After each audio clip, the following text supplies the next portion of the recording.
this year I spent a lot of time watching everybody's bullpens because we had bullpens every single day in affiliate ball, and I would sit there and I'd watch all the guys, and I'd sit with our pitching coach and kind of learn from the other guys, along with like asking questions when I'm pitching myself.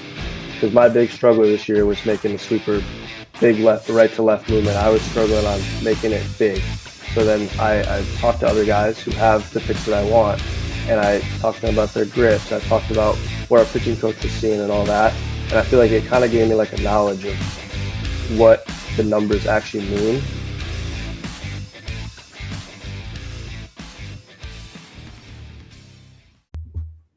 All right, guys, welcome back into another episode of To The Show We Go Baseball Podcast. We're dipping into the Mariners system today. I have pitcher Ashton Izzi on the program today. If you weren't too familiar with Ashton, he was a 2022 draft pick by Mariners. He spent this last year in Modesto, actually, where I do have a few questions to kind of get us started off talking about the boring baseball stuff before we get into the off-field things. But I wanted to just kind of ask you. I know you're home for I guess a little bit before going to the complex, but how has your off season been treating you? What kind of things have you been up to? It's been good. I got to spend a little bit of time back home in Illinois. I spent 2 weeks or 3 weeks there after I finished up the lifting camp with the Mariners, and then I spent the last month here. And pretty much just been lifting in my garage. I throw in my backyard with my parents, and then get to be out in Florida, go visit the beach every couple days. Got a pool in the backyard, so can't complain. A little warmer this time of year than back home in Chicago. Yeah. I was just there for a wedding a couple weeks ago, and there was snow on the ground. So I don't know. Do you miss that part? No, I got 1 day of snow when I was back there, and I do not miss it at all. That's fair. I definitely would not either, especially being down in Florida, even though I guess this time of the year is not too bad, but I know summer in Florida is not too great. But okay, so I do want to talk about your 2024 a little bit. I call it your first full year in pro ball with, you being a little limited in 23 and only pitching in 9 games. But going through the first year here for you in 2024 of your professional career, how was it like? Like what kind of takeaways do you have from this past year? I think it was a great learning experience coming from the year before where I was kind of just dipping my feet in. And then this year going through like pitching every 6 days, going and traveling, spending a whole week away from home in Modesto.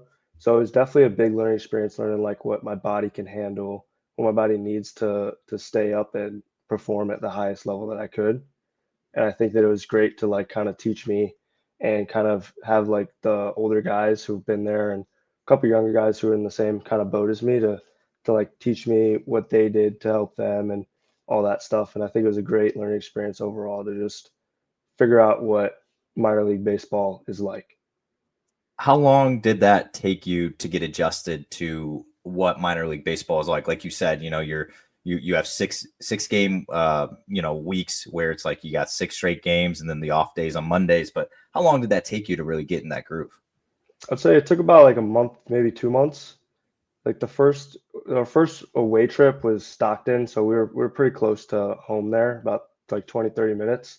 When we had our first like away trip where we were staying in a hotel, that's when like it kind of you understood what away trips are like. I messed up that week, and we were in San Jose, and I decided to spend a little bit too much time in the sun, and my body didn't feel the greatest. So it's a learning experience. I learned gotta take care of my body on the day I'm pitching and make sure I'm not getting exhausted out in the sun or doing stuff I shouldn't when I should be preparing to throw that day.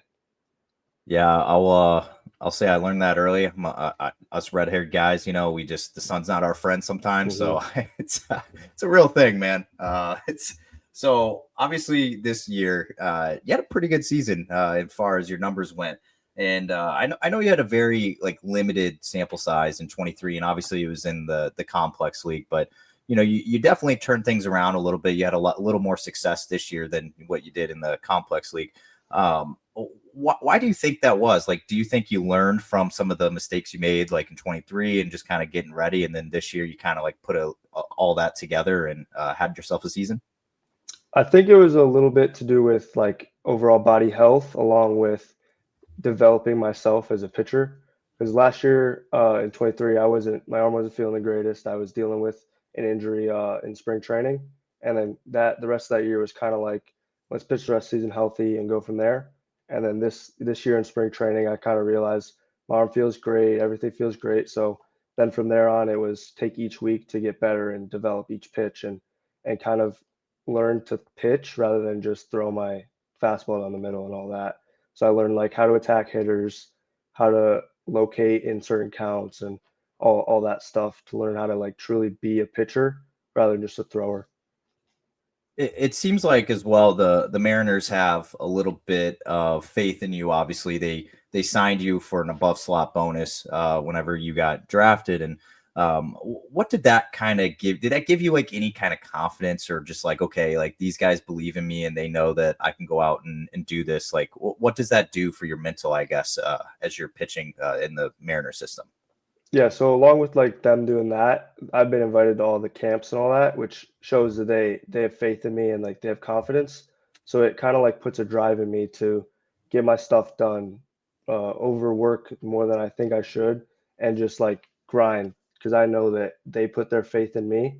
So now it's my job to show that they should have done that and it's going to pay off because my goal is obviously to make it to the bigs. So the only way I do that is if I work hard and if they have advice for me, follow it and do it to the best of my ability. And so obviously after a season like you just had, you had a pretty successful year. Did they give you any particular goals to work? I know right now is like the dead period and everything, like you can't really hear from the guys, but obviously going into this off season, did they kind of talk to you about what they wanted to see out of you for next year? Or like, did you have any specific goals from the team that they wanted you to hit? Yeah, at the end of the season, they give us like goals from where they think our weak suits are and what we're strong at. And for me, it was just kind of keep on developing my pitches because I have two different fastballs. So they want me to keep differentiating those and make them stand out more from each other. And then along with that, the two sliders, they do the same thing. They want me to make sure that they get as far apart as possible while making them each as good as they can be.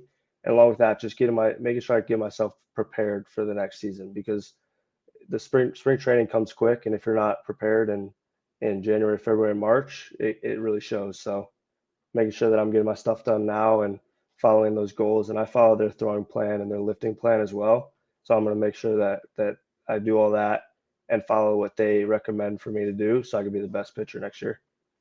Yeah, something always sticks out to me as well. Like when talking to guys throughout other systems, like I've had guys on from the Red Sox system, Minnesota, a few other systems this offseason, and it always seems like the pitching development has a general philosophies that they like to follow, and certain pitches they want to add to everybody's arsenal that's in the system.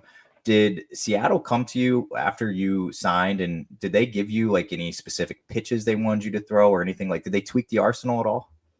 I would say, yeah. When I was in high school, I kind of I threw a two seam or a four seam with the two seam grip. And I don't really know what my slider was. I wasn't big into like metrics and all that then. But then last year, when I was coming back from the injury and kind of getting myself like ramped up and all that, we added in both fastballs with two separate grips that move completely different. And along with that, two sliders. Or last year was more of like a curveball and a gyro. And then this year, I kind of figured out how to differentiate that into a sweeper and a gyro. Okay, I'm hearing sweeper a lot these days. I feel like guys all over the league. I know the Red Sox system is teaching that to every single one of their draft picks, Yeah. and I know the Yankees are as well. But you said you weren't a very big like data and maybe analytics guy, and I know it's new for a lot of guys that are jumping in, especially like for guys that didn't go to like a big college program or anything like that. How is that still an adjustment period for you, just kind of like seeing some of these numbers and they're giving you all this information obviously that MLB teams have access to, and you're just kind of like, I don't know what some of this stuff is still? I would say last year was kind of like that. This year, I spent a lot of time watching everybody's bullpens because we had bullpens every single day in affiliate ball, and I would sit there and I'd watch all the guys, and I'd sit with our pitching coach and kind of learn from the other guys, along with like asking questions when I'm pitching myself. Because my big struggle this year was making the sweeper right to left movement. I was struggling on making it big. So then I talk to other guys who have the pitch that I want, and I talk to them about their grips. I talked about what our pitching coach was seeing and all that. And I feel like it kind of gave me like a knowledge of what the numbers actually mean to then apply it to myself and help me become better with my pitches as well. Yeah, it's so interesting too, because it's like, some guys obviously, they come out of SEC programs or ACC, and they've been getting all this information for the last like 2-3 years, and then some guys, coming out of high school, it's so different because it's like, some of you guys going to high schools that, I mean, my high school was like 1,200 kids. It was tiny. Like, my high school definitely didn't have access to things like that. And I'm always curious to see like what your level of knowledge was of it before you got there. So I do want to ask you about something here in 24. I saw you threw an immaculate inning, and I had to ask about it because it doesn't happen to everybody. When did you realize that was on the table, that inning? It was when I struck out the second guy. I kind of like in the back of my head, I'm like, that's 6 pitches, 6 strikes, 2 strikeouts. And I was like, my one goal is just throw 3 strikes to this next guy. If I strike him out, really cool. If I don't, I better throw 3 strikes with it. So I kind of went a little risky too with the last batter. That was when I was kind of still getting the feel for like my changeup and slider. And I started the lefty off the batter with a changeup, which could have very well been a ball. And I had a lot of trust in it. So I threw it right down the middle. When slider right after that, which is another one that could have not worked out in my favor. So my one goal was just throw it for a strike. Did that. And then after that, I knew if I threw a fastball, he was missing it. We played that team like 4 times already that year, and I knew the hitter very well. So just threw a fastball. It felt That's amazing. always something I'm like, I always ask is, you guys play the same teams like pretty consistently throughout the year, and it's like that at every level up through AAA. And it's is that like an advantage or is it a disadvantage? Because you might know what the pitcher does, but he also knows you pretty well for seeing you a couple times like throughout the year, like each game. So who do you think has a better advantage on that? I would say it's pretty equal. I don't exactly know how like hitting reports go for a starting pitcher, but I know I go in each week to a start, and I know what this guy did his last 3 weeks, what pitches he was hitting, how I should attack him, and we go in with the game plan every single game on how I'm going to go and face all 9 hitters. So I know that we have that, and I'm pretty sure they have something pretty similar, but I'm I I have the much easier side of the job. I just have to throw strikes. They have to hit it. It's a lot harder to do that. So I'd say I'm at an advantage with it. Okay. And I'm assuming, was that your first ever immaculate inning you've ever thrown? Like Yeah, even in high school or anything? I don't think I threw one in high school. Okay. Not 100% sure, but I don't think I did. How, this is going to be a weird question, but like, how hard was it? Like, how hard was it? Do you think I don't even know how to word it. It's like, do you think you'll ever be able to have that ever again in your career? Like, that's like something I feel like that only happens like a select few times throughout a season in major and minor league. So like, you think that was it for you? Like that was the only one you'll ever have? I hope not. It'd be really cool to have another one, but it is hard because I got to pray that I strike 3 guys out. Like when you get to 2 strikes, batters, they change their approach. Their goal is to not strike out. And to do it 3 times in a row on 3 pitches it's pretty tough, especially with like you got to play the chance of the umpire and all that stuff. So it's pretty hard. But we almost had one happen in playoffs too. One of our pitchers had it would have been an 8 pitch immaculate inning because he had a pitch Ooh. clock violation and he struck out 2 guys and then the third guy first pitch put one in play. But that would have been, I think, more impressive if that happened. But I do think that it might happen again. You never know. It's baseball. Anything can happen. It'd be really cool if it did. But yeah, Probably would have been the first ever 8 pitch immaculate inning. 'Cause obviously yeah. the pitch clock being so new, but yeah, that would have been crazy. All right, I'm switching gears here, going to life before the pros. Just kind of get to know you a little bit off the field. Some things that you probably just can't Google your name and be able to find out, like some of the stuff from this year. But I like to start this off with who got you into baseball? I would say my mom. She was a college softball player. So ever since I could basically play sports, she was always having me play baseball. So definitely my mom. And did you have any siblings growing up? Yeah, I have an older brother. Okay. And was he also a baseball player and or any other play any sports? Not really. He was more the smart kid, so he went to college for engineering. So he had Okay. that. He was a big athlete. Okay. Well, he got the brain, so I mean, it's Yeah. only fair, right? Hmm. You got the Exactly. arm, he got the brain. Hmm. So did you play any other sports growing up? I played basketball all through middle school and first year of high school, and I had like 1 year of football mixed in there when I was younger. Okay. Do you miss any of the other sports? I miss basketball. Basketball was fun, satisfying. I was a good shooter, so it's always satisfying when you make a 3-pointer. But I'd say I don't really miss all the running in it. That's fair. Yeah, you don't have to do too much running, I guess, to the mound and Hmm. back, I guess. But I guess maybe that's why you chose pitcher. But that is my question, though. Have you always been a pitcher? No, so up until my junior year, I was an outfielder as well. I wasn't the greatest hitter, but I mean, I was good for like travel teams. I could hit like two upper 200 somewhere around there, but I was a skinny kid, so I didn't have much power. And then our junior year, I had committed to Wichita State for baseball, and I kind of just knew like I have guys on my travel team who are going to want to get seen and all that. So if I'm taking their reps in the outfield, what good does that do? And their reps with the bat. So unless they like needed me to pitch, I was kind of just PO that whole year. And that's where it Okay. like truly started, where I was just a pitcher. And so you said you were committed to Wichita State going into the draft. How hard was that to kind of forego that decision and go pro? Well, me and my agent set up like a number for each team, and the Mariners reached that number, and we made sure that Wichita State knew that, and they were aware of my plan and all that, and it wasn't like a big blind side or anything. And they were super cool about it. They understood. They were grateful for the opportunity that I got given, and I am obviously grateful for it too, and more than happy with the decision I made to be with the Mariners.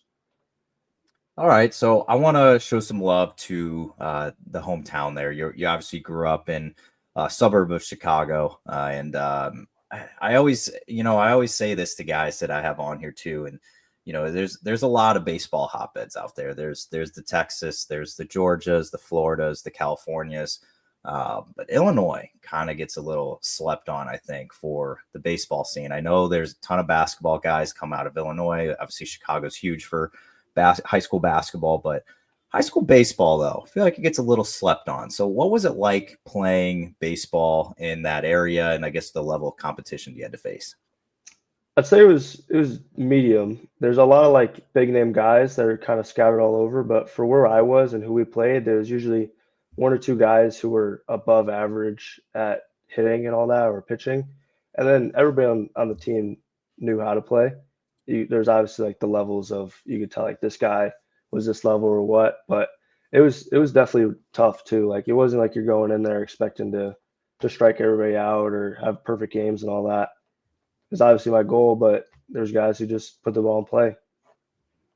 Hey man, Illinois, even Southern Illinois deserves a little credit. 'Cause, my high school, I had Tanner Houck right next to me. I had Jake Odorizzi, Jeff Hartley, but I had a ton of guys that were Hmm. floating. They're still floating around professional baseball, and that's just Southern Illinois. And there's many, many other names that I'm not naming.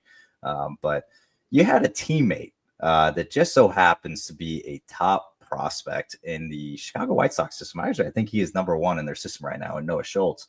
What was it like getting to see him pitch in high school, and how did you kind of did you take anything from him as you guys were growing up? So me and him actually had the same pitching coach our beginning high school seasons, and we both learned from the same guy. And I don't know if that's directly why we both were so successful, but he was a great pitching coach. And then uh, I really didn't get to see much of Noah pitching because my freshman year he went up and played with the sophomores, and then we didn't have a sophomore season because of COVID. And Mm, then junior year, he had, I think, a shoulder injury, something like that. So he was out most of the year. And then our senior year, he had mono and then got shut down after the second start of the season and then didn't get to pitch until playoffs. So I didn't get to see much of him, but I've seen him pretty much everywhere online at all the showcases and all that. He's very unique. He's one of a kind. It's pretty dang special. Are you a guy that's into the rankings at all? A little, yeah. Okay, so obviously with him being number one and yourself, I don't know. It depends on everybody's got their own ranking system. That at the end of the day, they're just numbers until you get there. But you're in the top 30 as well on MLB.com. But how cool is it to kind of see you and even see Noah, rank so high and obviously like compared to some other guys around the league. But how cool is it to see you guys, your guys' names in there and just on those lists and getting recognition? It's awesome because both from same town, same high school, all that. It's really cool to see someone else that kind of is going through the same thing as me. Obviously, the different levels and all that, but it's really cool to see us both get like recognition for our accomplishments. He had a great season this last year, a lot of accolades from that too, and it's really cool to just see us both get recognized for that and be able to like say we're both from the same town, and it's pretty cool. All right, I'm gonna go a little more off the field here, get to know you a little more. What do you do in your free time? Love to golf. It's a work in progress, but I feel like a lot of baseball players love to golf. So Oh yeah, I golf and then play video games. I always ask this question, right? I ask like what people do in their free time, and I always joke afterward because they'll give me their answer. I'll say like, I get two answers every time. I get golf and I get video games. That's all I get. Hmm.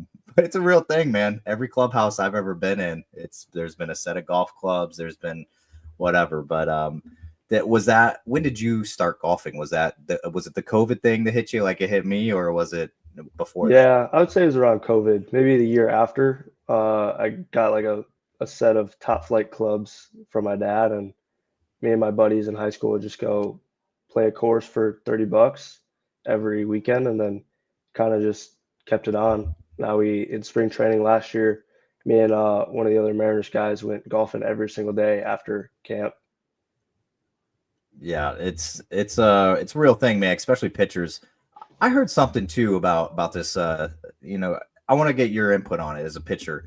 I had a position player on. I had a couple position players actually on not like a week or two ago, and they gave me something that if they can't golf because they think the golf swing will mess with their actual swing. Do you think that's true or false? I don't think so, but what I see a lot is a lot of guys switch golf. Like they'll flip sides and golf with their non-dominant side. Like I've Hmm. had probably three guys with the Mariners that I've known that switch sides and golf just as good with the other side. And then Okay. I really don't think it messes with your swing a lot. We had a lot of guys on our team this year go on our off day on Mondays to go golf, and they all hit pretty fine regardless of it. I feel like they're working so much on their swing day to day that golfing one time a week when you can isn't going to affect it that much. Yeah, I don't know. I don't know if but some guys are just like, oh no, like I'll start baseball swing in the golf club, and then it'll like translate to so it is what it is. But Yeah. obviously, being a pitcher, it's a good thing to have. Um, I see you're a guy with some lettuce going on. Have Hmm. you always had the long hair, or like when did you kind of start growing that out? That was COVID. I couldn't get haircuts, so I grew it out, and it kind of stuck. I figured out how to like style it, and then ever since then I've kept it long. Are you like superstitious with all like whenever you start or anything like that? Do you have like any sort of I've heard some guys have some like hair care routines that they need to have, like, I don't know, they wash it the day they whatever. Like, do you have anything like that? A little, I wouldn't really call it a superstition. It's more like a cycle. Like I would make sure the day before I start that I wash it a certain way, and I would kind of just go on a cycle of when I pitched. I wouldn't really call it a superstition though. I'm not a Okay. very superstitious guy. Okay. I hear some weird stuff, man. I hear some weird superstitions out there. I've seen it and I'm Yeah, just like, I don't know about that one. That one's tough, but all right. So if you weren't playing professional baseball right now, what would you be doing? that's a tough one. I'm just say golf. Wouldn't be the best at it, but that's all I can really think of. Not a big school guy or anything like that, so probably golf. So if you did go to school, what do you think you would have majored in? It would have been something in business. And the couple classes I took in high school on that, it was what interested me the most. So some with business, financial, something like that. Okay. I'm all over the place here, so you gotta stay with me here. But obviously, growing up in the Chicago area, you got some sports teams over in Chicago that would have some pretty diehard fans, which I totally love. That Bears fans can be as bad as they are, and they're still gonna love their team. And invite the Bulls, Blackhawks, Cubs, White Sox, whoever you support. They'll you guys ride or die out there. Who were some of your favorite athletes growing up in Chicago? Michael Jordan. Uh, I didn't get to watch a lot of the young Bears. Nobody really from there, but Paul Konerko, that was a big one.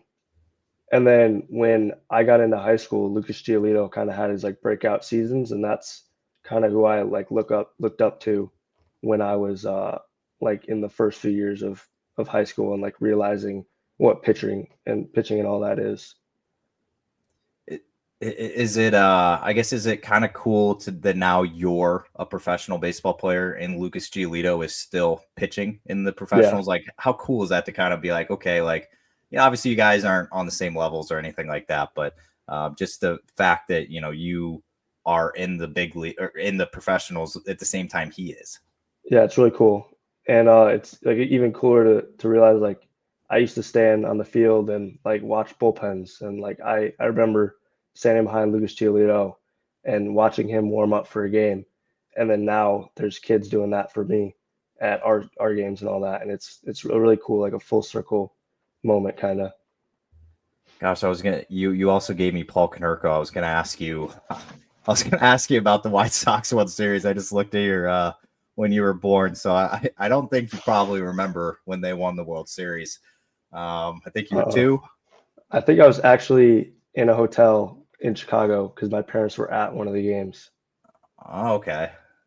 Yeah, so you were So like two or yeah, three, I think. I was really young. Yeah, so you probably don't remember that, but how was it when the Cubs won? How was Don't Chicago like the then? Cubs. So tough for you. Really hate the Cubs. Okay, that's fair. All right. Well, I got a Mount Rushmore question for you here, and it's Okay. something near and dear to me. I'm a big restaurant guy, big food guy. I mean, a lot of people are food people, but I need you to give me a Mount Rushmore. So your top four of restaurant chains. Okay. So number one for me would be Cane's. Love cane sauce, so that's got to be Both of number me. one. I'll do Chipotle number two. Then I'll do Chick-fil-A three and Culver's four. Man, I'm so happy you showed some Culver's love there. I mean, that's just a Midwest delicacy, and a lot of Yeah. people don't understand it. Like if people in the Northeast are listening to this, or the Pacific Northwest, or whatever, it's like they just don't know. They don't know what Culver's is, and it's fantastic. Yeah. All right, bonus little add on to the Mount Rushmore. Can you give me? You gave me all fast food places. Can you give me your top sit down chain restaurant? I would say Texas Roadhouse. Oh man, that's exactly what I was looking for. Love a good steak. Oh, dude, dude, I just got married like a month or two ago, and me and my wife will still go to like Texas Roadhouse and just be like, let's just go eat some rolls and Hmm. do some. Just I don't know, man. It's just so good. Yeah. All right. I have a little thing to end us on here. It's called this or that. So I'm going to give you two things and you got to pick between the two. Don't think about it too hard, but if you give me an answer that might be in the minority, I might ask you to defend your answer here. So Okay. nothing too crazy, but we're going to start you off with a Chicago based question here. I need you to choose between these two. Which one you would rather have? Would you rather have a Chicago style dog or would you rather have Chicago style pizza? Chicago style pizza. Okay. And can I ask the go to place for you for Chicago style pizza? We would always go to Connie's. Okay. I just had Lou Malnati's 2 months ago, or about a month ago for the first time. It was fantastic. The butter crust, all right, chef's kiss, man. Very Um, good. summertime or fall time? I like fall. Okay. I think it's all depending on the area. Yeah. Sunflower seeds or bubble gum? Sunflower seeds.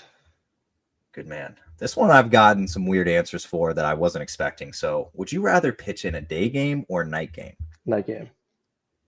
So why is that? Maybe it's just the bad experiences, but this last year it was 110 every day game. I would Okay. much take a night game over that. Okay. All right. Bigger fan of hockey or football? Football. Okay. Basketball or football? Football. Okay. Are you Bears guy? Yeah, I'm not like a super diehard Bears guy. It's the team I root for, but I love football for fantasy football. Kind of gives me like That's a gonna be reason my to watch. question. I was gonna ask you, Bears fan or fantasy football fan? Yeah, definitely fantasy football. Okay, fair enough. I don't know if you've had experience doing both, and I know you've started every game in your professional career, but did you ever come out of the bullpen in high school or anything? Did you ever relieve at all? Yeah, so our junior year, Noah would pitch game one on Mondays, and then we would pitch again or we play again Tuesday and Thursday. So I would come in and close Mondays and start on Thursdays. Okay, so this question is going to be, which one do you like best, starting or closing? I would say starting. I don't have much experience of closing like at the high level like this. I'm sure it's a lot more like adrenaline and all that, but like starting it just gets you going. Like that whole day before I start, I'm amped up. I'm ready to go. I'm like so excited for it. Okay, and I have a question here. So you obviously live in Florida now, and you've experienced a little bit of the Florida heat. So which one would you prefer, Florida heat or Arizona heat? Arizona, 100%. Okay, I've heard it's a dry heat, but it's still hot, man. But Florida though, it's the humid hot. So yeah, that's a good Yeah. point. Okay, it's fair enough. Would you rather have a cheeseburger or a chicken sandy? I do a cheeseburger. Okay, good man. Last question here. Would you rather end an inning on a strikeout or get an ending inning double play? I would say a strikeout. Why is that? Double play would be nice, but that means that I'm kind of like relying on the two outs with a runner on, which can't always play for that. You end it with a strikeout, you know, you're getting that out. You have two outs. Your one goal is to get that guy out. Okay. Yeah, I've heard a little bit of both because like some guys are just like that means double play means I got in some trouble and then just throwing that one pitch and just getting out of trouble or but I like the strikeout too. I think the strikeout's more fun. I feel like you can kind of get all hyped up and get out of there. But, Yeah. Okay, last question for you, and we'll let you slide here. I like speaking things into existence, so I'm not sure if you're like that, or if you're a goals guy, or however you are, but. Let's say we're at the off season in 2025. So you look back at your 2025 season. Can you give me like one or two things that you would like to speak into existence to accomplish for next season? Yeah, I want to move up levels and pitch at a higher level next year. And I want to get better as a pitcher, not in stat wise. I want to improve my pitches in any aspect I can and just overall become better that way. All right, Ashton. I appreciate it all the time, and obviously, definitely going to be looking out for you once spring training comes around, and hope you're off to a good start in 2025. And but like I said, I appreciate you hopping on. Yeah, thank you for having me.